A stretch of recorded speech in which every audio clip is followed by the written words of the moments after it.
నిజాయితీ ఫలితము. ఒక చిన్న గ్రామంలో రాము అనే బాలుడు తన తల్లితో కలిసి ఉండేవాడు.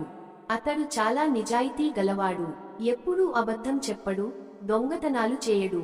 అతని తల్లి సీతమ్మ కూడా ఎప్పుడూ నిజాయితీకి పెద్ద పీట వేస్తూ ఉండేది. ఒకరోజు రాము స్కూల్కి వెళ్తూ రహదారిపై గంగారెడ్డి అనే పెద్దాయన 500 రూపాయల నోటు పడిపోవటం చూశాడు. రాము నోటు చేతిలో పట్టుకుని, ఇది ఎవరిదో అవ్వచ్చు, దాన్ని వెనక్కి ఇచ్చాలి. అతడు వెంటనే పెద్దాయన గంగారెడ్డి ఇంటికి వెళ్ళాడు. రాము, తాతయ్య, మీరు ఏమైనా డబ్బు పోగొట్టుకున్నారా? గంగారెడ్డి, ఓహ్, నాకు తెలియలేదు. నాకేనా ఆ డబ్బు? రాము, రహదారిపై 500 రూపాయల నోటు పడింది, మీరు చూసుకోండి. గంగారెడ్డి తన జేబులో చూసుకుని నిజంగానే తన డబ్బు పోయిందని గ్రహించాడు. గంగారెడ్డి ఆశ్చర్యంగా, బాబూ, ఎంత మంచి వాడివే నువ్వు, నీకు ఎవరూ చూడనప్పుడు కూడా నిజాయితీగా వ్యవహరించావు. నువ్వు గొప్పవాడివి.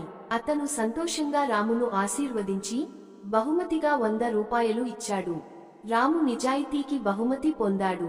తన తల్లిని చెప్పగానే సీతమ్మ మురిసిపోయింది. సీతమ్మ, నిజాయితీ ఎప్పుడూ మనిషికి మంచి పేరు తెస్తుంది.